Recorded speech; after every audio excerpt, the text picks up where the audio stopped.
sahabat sejarah, welcome back to our channel. Pada vlog kali ini, kita akan membahas tentang Pangeran Diponegoro beserta puisinya ya. Diingatkan untuk jangan lupa like, share, komen, dan subscribe ya. Oke, let's go. Pangeran Diponegoro adalah anak dari Sultan Hamengkubuwono III. Beliau adalah raja ketiga di Kesultanan Yogyakarta.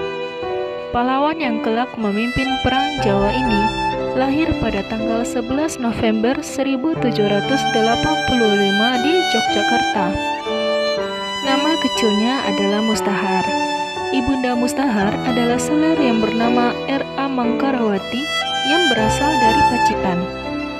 Selain dipanggil dengan Mustahar, semasa kecilnya ia juga dipanggil dengan nama Bendara Raden Mas Antawirya.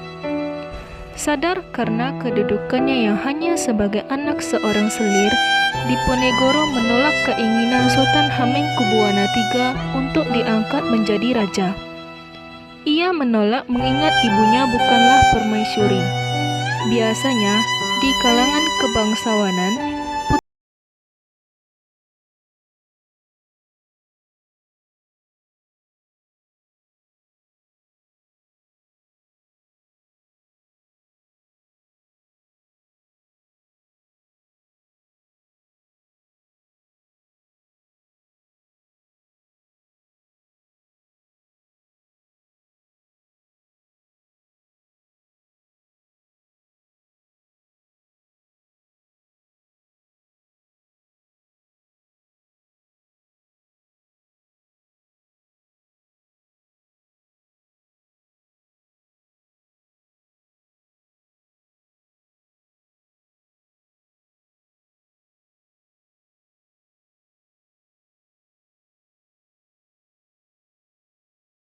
biasanya dipegang bersama oleh Patih Danureja dan Residen Belanda. Tentu Pangeran Diponegoro tidak menyetujui cara perwalian yang seperti itu. Terjadinya Perang Diponegoro dimulai karena penjajah Belanda memasang patok di wilayah milik Diponegoro di desa Tegalrejo. Sebelum itu, Diponegoro memang sudah muak dan sebal dengan tingkah Belanda yang tidak menghormati adat istiadat serta budaya setempat dan sangat mengeksploitasi ekonomi rakyat dengan pembebanan pajak. Tindakan Diponegoro yang menentang Belanda secara frontal mendapat dukungan dan simpati dari rakyat. Atas nasihat dari GPH Mangkubumi, sang paman, Diponegoro pergi dari Tegalrejo dan membuat basis perlawanan di sebuah goa yang diberi nama Gua Selarong. Ketika perjuangan akan dimulai, Diponegoro mengumandangkan bahwa perjuangannya adalah perang sabil yang berarti perlawanan menghadapi kaum kafir.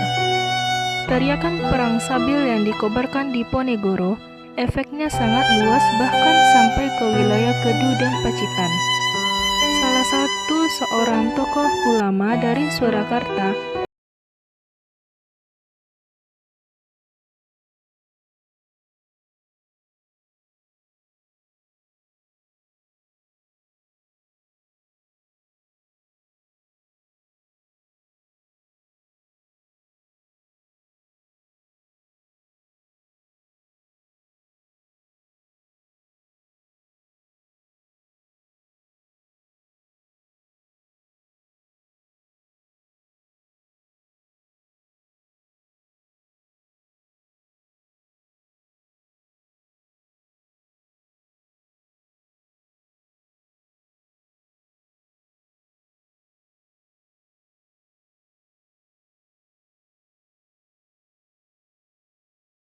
wilayah itu sudah berhasil direbut kembali oleh pasukan pribumi. Singkatnya, pada puncak Perang Jawa, Belanda mengerahkan lebih dari 23.000 orang serdadu. Suatu hal yang belum pernah terjadi ketika masa penjajahan. Ketika suatu wilayah yang tidak terlalu luas seperti Jawa Tengah dan sebagian Jawa Timur dipenuhi oleh puluhan ribu serdadu Belanda. Dari sudut pandang dunia kemiliteran, ini adalah perang pertama yang menggunakan semua metode yang dikenal dalam sebuah perang modern, baik metode perang terbuka dan metode perang gerilya yang dilakukan dengan taktik hit and run dan penghadangan. Akhir cerita, pada tanggal 28 Maret 1830, Jenderal de Kock berhasil menjepit pasukan Diponegoro di daerah Magelang. Karena sudah terjepit, Pangeran Diponegoro bersedia menyerahkan diri dengan syarat sisa anggota pasukannya dibebaskan. Akhirnya, Pangeran Diponegoro ditangkap dan diasingkan ke Manado, lalu dipindahkan ke Makassar hingga menghembuskan nafas terakhir di benteng Rotterdam pada tanggal 8 Januari 1855. Di masa pembangunan ini, Tuan hidup kembali, dan Barakagu menjadi api. Di depan sekali, Tuan menanti. Tak gentar, lawan banyaknya 100 kali. Pedang di kanan, keris di kiri. Berselempang semangat yang tak bisa mati. Maju! Ini barisan tak bergenderang berpalu. Kepercayaan tanda menyerbu.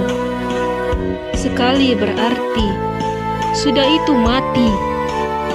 Maju! Bagimu negeri menyediakan api.